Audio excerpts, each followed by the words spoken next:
bouge. Bon. Alors, nous nous retrouvons. Chut, s'il vous plaît. Nous nous retrouvons pour la correction du dossier numéro 3, le dossier noté et corrigé, qui a donné des excellentes notes, en moyenne 70 sur 100, ce qui est un excellent score. Et je trouve que d'habitude, quand je vais faire ce dossier dans d'autres conférences, on a des 10 sur 100. Alors, c'est vrai que j'ai beaucoup changé beaucoup de choses. Hein, parce que... Et là, on a 70 sur 100. C'est bon que vous avez un très bon niveau dans cette conférence. C'est vrai qu'il y a peu de notes à 10 sur 100 ou 20 sur 100. Chut. Voilà, plus de points. Chut, s'il vous plaît, non, c'est moi qui fais les blagues, s'il vous plaît. Alors, il y a un 100 sur 100. Ouais, il y a un 100 sur 100, donc c'est assez rare. C'est ou je sais pas, non. C'est qui? Annabelle. Qui est Annabelle? Bravo, Annabelle, 100 sur 100. Tu as gagné un intermémo, mais j'en ai plus. Ah, donc, voilà. Mais tu peux quand même l'acheter et voilà. Voilà. Non, mais je vous assure que c'est très bien de corriger des copies. D'ailleurs, je vous conseille de le faire entre vous, de faire des commentaires, comment c'est écrit. Il y a quelqu'un qui écrit, mais incroyablement bien. J'ai l'impression de voir un parchemin. C'est magnifique. C'est Panier. C'est qui? Voilà. Elle écrit, mais je vous assure que j'étais là. Je vais le montrer quand même à la caméra, parce que c'est quand même... Non, mais c'est vrai. Non, mais c'est incroyable. Non, mais je pense qu'avec les vieux PUPH, tu vas cartonner, quoi. Les mecs, ils vont être là. Tu parles du Moyen-Âge là-dedans, c'est bon. Hein, là, c'est terminé. Hein. Voilà. Donc, pensez à bien écrire. Il y a des filles, franchement, je pensais que c'était des mecs qui écrivaient, donc faites attention. Il y a des fois, c'est très, très mal écrit. Donc, pensez à bien aérer, à mettre les mots-clés en majuscules, pour que ce soit plus facile pour nous de noter. D'accord ? Voilà, et évitez aussi les énormes conneries, d'accord? Parce que même si vous ne savez pas, quand vous êtes sûr que c'est n'importe quoi, évitez, parce que ça peut énerver le correcteur. Et par contre, il faut être le plus complet possible. Par exemple, il y en a encore qui ont oublié le côté de l'œil. Ça, c'est impardonnable à votre stade en D4. Oublier le côté de l'œil, c'est juste plus possible. Voilà, regardez comment c'est écrit, là. Je montre quand même, voilà. Dossier 3, on a l'impression de voir un message jeté à la mer, là, qui est écrit avec une écriture en noir. Je vous assure, c'est magnifique. Voilà. Non, vraiment. Et parce que vous savez qu'il y a des points de gueule aussi. Hein. Il y a des points bonus. Si, il y a des points bonus. Ah, si vous avez vu, il y a des corrections officielles. Donc voilà, donc panier, tous les points bonus. Très bien. Voilà, donc on va corriger le dossier ramassé ensemble, un dossier de glaucome aigu par fermeture de l'angle. Je crois qu'il y a quelqu'un qui m'avait rendu son dossier et que je n'avais pas... corrigé, d'accord? Donc c'est Aviva Amar Saada. Voilà. Eh bien, nous allons le corriger en direct live. Et puis, il y a quelqu'un d'autre, Marion Tinchi, ou je sais pas quoi, pas très bien écrit. Voilà, donc on va corriger ensemble.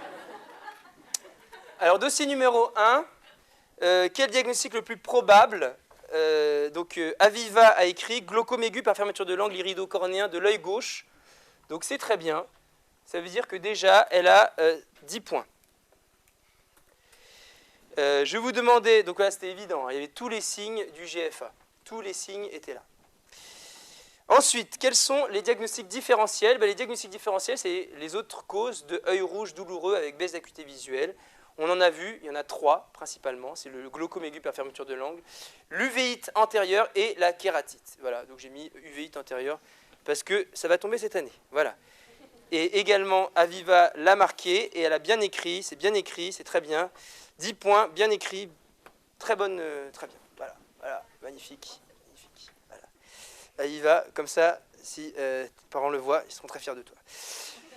Alors, question numéro 2, quels sont les mécanismes? Quand vous posez des questions comme ça, vous vous rendez bien compte qu'on ne veut pas de dissertation. Vous vous rendez compte qu'un PUPH, lui, il veut juste des mots-clés.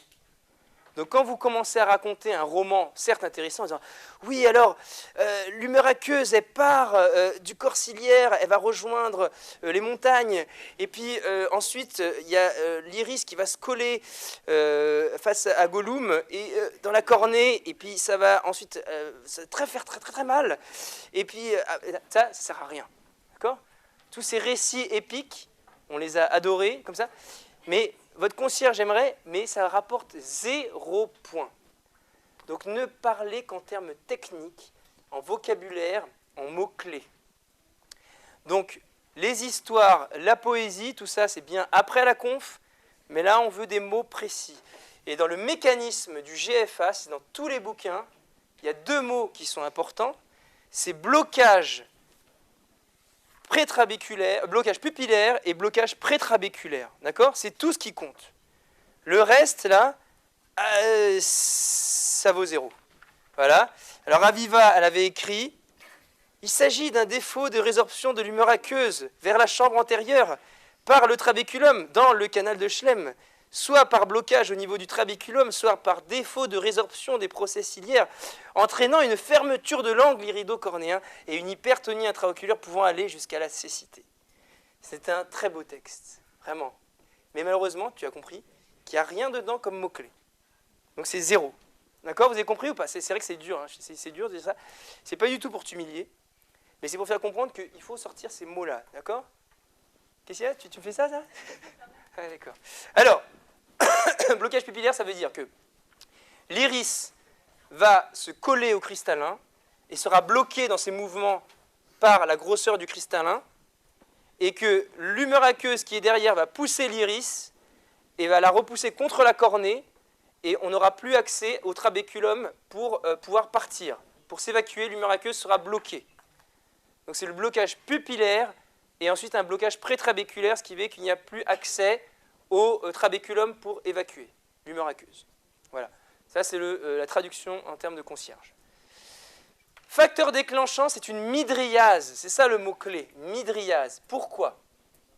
Alors en fait, pour être plus précis, c'est après une mydriase, en récupérant une mydriase. Chut, Antoine. Une mydriase, qu'est-ce qui se passe une mydriase? On a une pupille qui se dilate, qu'est-ce qu'il y a? C'est Pierre-Antoine. Voilà. Chut. Alors, non, mais s'il vous plaît, un peu. Ah, écoutez. Donc, l'iris se dilate lors d'une mydriase, vous êtes d'accord? Ensuite, après une mydriase, eh ben, la pupille va reprendre sa forme initiale, donc elle va se resserrer après une dilatation. Et au moment où elle va se resserrer, elle va toucher le cristallin qui bombe, qui est bien gros en général, on a une grosse cataracte. Et donc, c'est un moment où elle va se refermer, clac, elle va se bloquer contre le cristallin. Et là, on aura le blocage pupillaire qui va entraîner par la suite un blocage prétrabéculaire. Donc le facteur déclenchant, là c'est une mydriase qui, dans ce cas précis, était induit par une anesthésie générale et des médicaments parasympatholytiques comme les antidépresseurs tricycliques. D'accord? Voilà, juste pour vous donner une idée, une fois, il y a quelques années, j'étais interne à Créteil, qui est spécialisé dans la rétine. Et j'ai un ami qui était de garde aux urgences des 15-20 et qui m'appelle en me disant, voilà, je vois une patiente qui a une occlusion de la veine centrale de la rétine et je vais te l'envoyer pour prise en charge. Je dis, pas de problème. La dame arrive le lendemain avec un œil rouge douloureux de la mort. Et je dis, mais c'est pas possible. Œil rouge douloureux. On leur dit tout le temps en conf que c'est segment antérieur. Il me l'adresse pour une OVCR qui est segment postérieur. Comment ça se fait qu'elle a l'œil rouge et douloureux? Et je regarde, j'ouvre et je vois un glaucome aigu énorme. Buée, œdème de cornée, tout, la totale, tension à 50. Et en fait, la petite histoire, vous avez donc compris, mon ami en la dilatant, il lui a mis des gouttes, elle a dilaté, il a fait le fond d'œil, le diagnostic, la dame est rentrée chez elle, elle a resserré son iris, sa pupille, a paf, blocage pupillaire et blocage prétrabéculaire. Voilà, donc elle est arrivée adressée pour une OVCR et elle est repartie avec une iridectomie périphérique. D'ailleurs, justement, on va dire quels sont les signes cliniques à demander. Alors attends, qu'est-ce que m'a mis Aviva? Facteur déclenchant, elle m'a mis neuroleptique, chirurgie récente, hypermétropie, stress. Il n'y avait donc pas les points là-dedans. Alors, que manque-t-il au tableau? Eh bien, il faut mettre en premier le tonus oculaire. En premier, hein, quand je vous parle de hiérarchiser. Alors, souvent, les gens me disent à la fin, mais oui, attendez, ce qui fait la caractéristique première du GFA, à l'examen clinique, c'est quand même la tension oculaire. Donc à mettre en premier 10 points, on peut le faire au doigt, donc ce sera dur comme une bille de verre. On peut le faire à la planation au tonomètre de Goldman, supérieur souvent à 50. Et on peut le faire avec le tonomètre à air pulsé, mais ça c'est un très mauvais examen, parce que pour les fortes tensions, il ne faut pas le faire au tonomètre à air. Chut, Charlotte, qu'est-ce qui te fait marrer? Merci. Semi-midriase aréflexique. Pourquoi on a une semi-midriase aréflexique? Là encore, si vous avez compris le blocage pupillaire, vous allez tout comprendre. Semi-midriase, parce qu'il était en midriase et il se referme lentement, mais il se bloque, et donc il sera en semi-midriase aréflexique, parce que par un jeu mécanique, il est bloqué, et donc si vous stimulez, il ne pourra pas faire une amyosis. Donc ce n'est pas pour une cause neurologique, mais pour une cause mécanique qu'il est aréflexique. Et enfin, la gonioscopie, on retrouve... La gonioscopie, c'est quoi? La gonioscopie, on l'a vu la dernière fois, c'était ouvert à 3 miroirs, s'il vous plaît, qui permet d'avoir un miroir, le gonioscope, et on retrouve un angle fermé sur 360 degrés.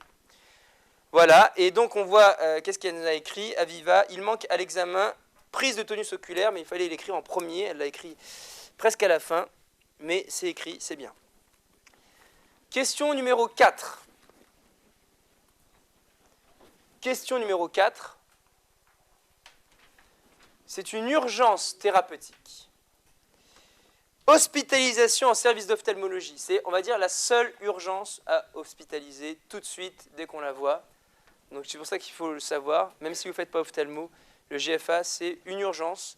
On hospitalise et on lui met un traitement hypotonisant par voie générale et hypotonisant par voie locale.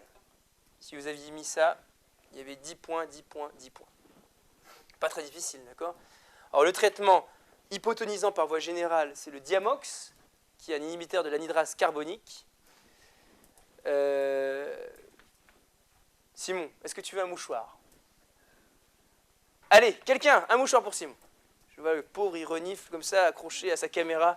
Allez, Cynthia. Cynthia, voilà, Cynthia. Merci, Cynthia.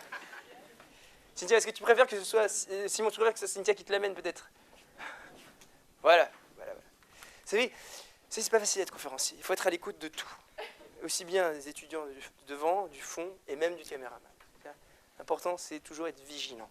Je dis dans la vie, l'important, c'est d'être vigilant. C'est tout ce qui peut nous arriver. Alors, hospitalisation, on a dit, donc hypotonisant Diamox et ou mannitol. Alors le Diamox, ça diminue la sécrétion d'humeur aqueuse.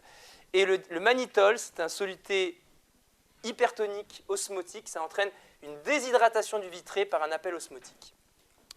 Ensuite, on mettra toutes les gouttes qui existent pour baisser la tension. Il y a 4 classes médicamenteuses.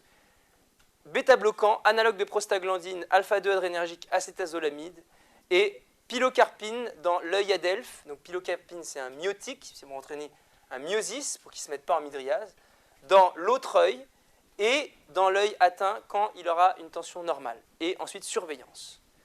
Alors vous comprenez, c'est quand même extrêmement simple. Hospitalisation, traitement hypotonisant, général local, terminé. Alors les gens qui mettent tout un protocole de douleur, même de psychotropes, tout ça, vous pensez bien que ça ne sert à rien. L'important, c'est de faire baisser la tension. Voilà. Alors, qu'est-ce qu'elle nous a mis? Aviva, tu es la star ce soir. Ah bon, on arrête de dire ton nom. Jessica. Alors, Jessica.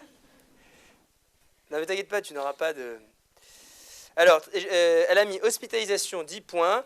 Traitement hypotonisant, elle n'a pas marqué par voie générale. Et traitement hypotonisant local, elle ne l'a pas marqué non plus. Voilà, tu les as regroupés, mais ça ne compte pas. Ben oui, c'est ça la vie. Quand il y a une grille de correction, il faut l'appliquer. Ne regarde pas avec cet air-là, c'est comme ça. Alors, question 5. Tu veux que je te corrige? Non, alors, question 5. Quel est le traitement à faire? Bah, dis donc, mon pauvre Simon, là, oh là, éternuement, nez qui coule, fervex. Alors, qu'est-ce qu'il faut faire? Question numéro 5. Au décours de cette crise, eh ben, c'est le traitement étiologique. On a dit qu'il y avait un angle qui était fermé. Qu'est-ce qu'on va faire? Déborah, qu'est-ce qu'on va faire? Mais c'est magnifique, et exactement, alors on n'a rien entendu, mais elle a dit iridectomie périphérique. Vas-y, redis-le vraiment, ça nous fait plaisir. Iridectomie périphérique. C'est super bien dit. Tu me dis qu'il pourrait faire la roue de la fortune aussi. Hein. Donc, iridectomie périphérique, ça veut dire qu'on va couper un morceau d'iris et la chambre postérieure, là où il y a les corps ciliaires qui fabriquent l'humeur aqueuse. Ça veut dire que même si c'est bloqué, et ben à travers le petit trou, ils pourront passer pour aller dans le trabéculum et donc rouvrir l'angle et l'accès au trabéculum. Donc ça, c'est le traitement étiologique. Alors, il y a deux manières de faire cette iridectomie périphérique. Soit on la fait au laser YAG. Et dans ce cas-là, on dit qu'on fait une iridotomie périphérique au laser YAG. On peut faire ça, c'est un petit trou au laser. On fait ça sur l'œil qui n'est pas atteint, l'œil Adelph. Par contre, pour l'œil qui est malade, on ne peut pas faire ça parce que l'iris est inflammatoire, épaissi. Et je vous assure que c'est vraiment la galère totale, ça saigne à mort. Donc vraiment, à chaque fois qu'on le fait, c'est vraiment c'est horrible. Alors, donc dans ce cas-là, on le passe au bloc. Ça dure 5 minutes. On coupe l'iris chirurgicalement et on fait ce qu'on appelle une iridectomie périphérique chirurgicale pour l'œil atteint. C'est compris? Iridectomie périphérique chirurgicale pour l'œil malade, iridotomie au laser YAG pour l'œil Adelph. Est-ce que c'est clair? Oui. Merci, merci. Alors, qu'est-ce qu'elle nous a écrit, Jessica? Iridectomie de l'œil gauche, puis à distance de l'œil droit en prévention. Non, on peut le faire les deux le même jour. Voilà. Alors, 10 points. Très bien. Alors, la question numéro 6, la question piège. Qu'est-ce qu'il faut faire par la suite? Eh bien, 10 points, c'était aucune recommandation particulière. Eh ouais. Pourquoi? Eh bien, parce qu'on a fait l'iridectomie périphérique. Et donc, si on a fait l'iridectomie périphérique, il n'y a plus de raison que l'angle soit fermé. L'angle est réouvert, et ce, définitivement. Même si la patiente reprend des tricycliques, même si elle se fait à nouveau hystérectomiser, eh bien, elle ne fera pas de GFA. Donc, aucune recommandation particulière. Par contre, c'est vrai qu'il faut qu'elle fasse une surveillance régulière de son glaucome, parce qu'il est possible qu'à bas bruit, elle fasse un glaucome chronique avec un angle qui est un peu fermé, même fermé, et à bas bruit, elle peut avoir un glaucome chronique. Donc, faire une tension oculaire et un champ visuel régulièrement, c'est important. Question dossier facile. Élise, il y a d'autres gens dans la conférence, tu sais, tu peux aussi... Alors, attendez. Alors, on termine avec Aviva. Recommandation, information claire, loyale et objective. Alors ça, on ne fait jamais, ça. Loyale, ça dépend si on est en privé. Objective, à adapter à la patiente. Avant et contre-indication, arrêt des contre-indications définitives du Laroxyl, non. Tu as compris, donc non. Donc c'est 0. Voilà. Alors, c'est pas mal quand même. Hein. Donc tu as 10, 20, 30, 40, 50, 60 sur 100. C'est très bien. C'est bien 60. Voilà. Et par contre, il y a Marion, c'est qui ça? Gatinchi. Écoute, je suis désolé, mais tu préférais quoi que je... Voilà, voilà. Des questions ou pas? Pas de questions? Oui, t'as pas de...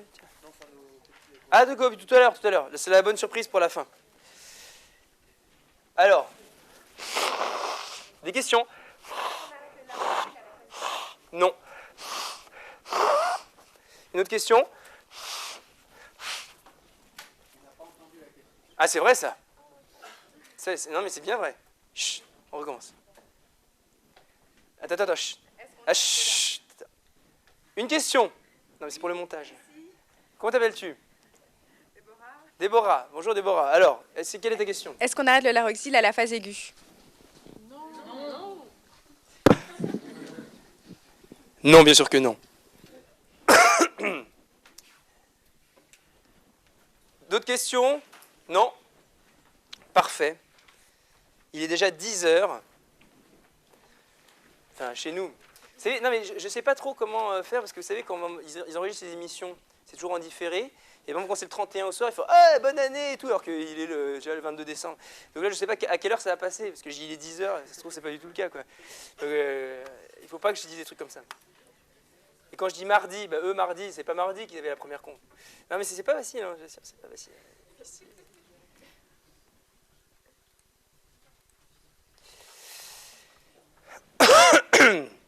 Alors,